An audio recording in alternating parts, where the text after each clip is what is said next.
భార్యకు భర్త నుంచి గౌరవంగా జీవించే హక్కు ఉంది. అంటే శారీరకంగా, మానసికంగా వేధించడం చట్టరీత్యా నేరం. భర్త లేదా అత్తింటి వారు వేధింపులకు పాల్పడితే మహిళలు చట్టపరంగా ఫిర్యాదు చేయవచ్చు.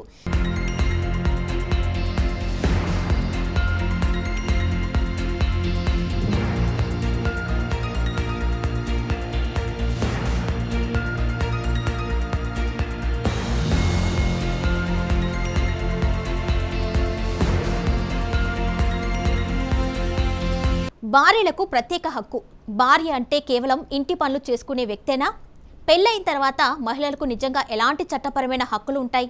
భర్త, అత్తింటి వారు, కుటుంబ సభ్యులు భార్య హక్కుల్ని కాలరాస్తే చట్టం ఏమంటుంది?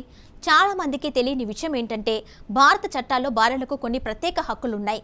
ఈ హక్కులు కేవలం కుటుంబ జీవితం కోసమే కాదు, మహిళ భద్రత, గౌరవం, ఆర్థిక రక్షణ కోసం కూడా రూపొందించబడ్డాయి. పెళ్లి తర్వాత చాలా మంది మహిళలు తమ హక్కుల గురించి పూర్తిగా తెలుసుకోరు. ఇది కుటుంబ విషయం, ఇంట్లోనే సర్దుకుపోవాలి అనే భావనతో చాలా మంది నిశ్శబ్దంగా బాధపడుతూ ఉంటారు. కానీ చట్టం మాత్రం భార్యలకు స్పష్టమైన రక్షణ కల్పిస్తుంది. మొదటిగా భార్యకు భర్త నుంచి గౌరవంగా జీవించే హక్కు ఉంది. అంటే శారీరకంగా, మానసికంగా వేధించడం చట్టరీత్యా నేరం.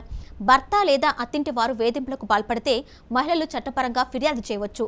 ఇక చాలా మందికి తెలియని మరో ముఖ్యమైన హక్కు ఏంటంటే భార్యకు నివాస హక్కు. పెళ్లి తర్వాత భర్త ఇంట్లో ఉండే హక్కు భార్యకు ఉంటుంది. భర్త పేరుపై ఇల్లు లేకపోయినా కుటుంబంగా కలిసి నివసించిన ఇంట్లో భార్యను బలవంతంగా బయటకు పంపించడం చట్టవిరుద్ధం కావచ్చు. అలాగే భార్యకు పోషణ పొందే హక్కు కూడా ఉంది. భర్త విడిచిపెట్టినా, ఖర్చులు ఇవ్వకపోయినా చట్టం ప్రకారం భార్య మెయింటెనెన్స్ కోరవచ్చు.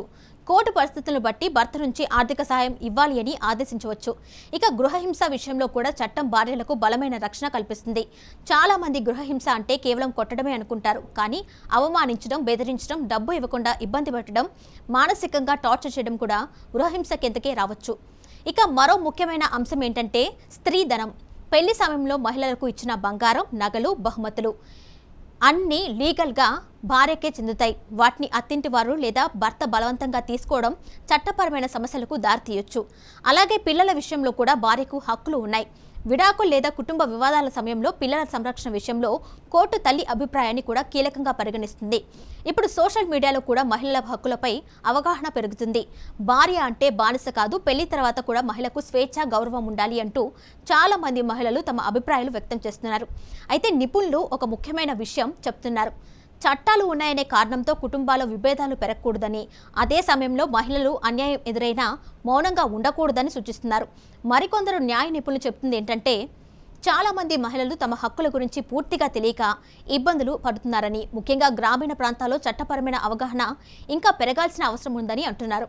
ఇక మరోవైపు కొందరు పురుషుల సంఘాలు మాత్రం కొన్ని చట్టాలు దుర్వినియోగం అవుతున్నాయని వాదిస్తున్నాయి.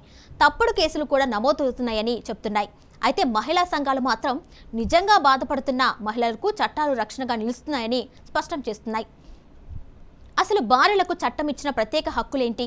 ఎలాంటి పరిస్థితుల్లో మహిళలు పోలీసులను ఆశ్రయించవచ్చు? మెయింటెనెన్స్, గృహహింస, ఆస్తి, పిల్లల సంరక్షణ వంటి అంశాల్లో చట్టం ఎలా సహాయపడుతుంది? మహిళలు తప్పనిసరిగా తెలుసుకోవాల్సిన హక్కులు ఏంటి? ప్రతి కుటుంబం, ప్రతి మహిళ తెలుసుకోవాల్సిన ఈ కీలక విషయాలపై ఇంకా అవగాహన పెరగాల్సి ఉంది.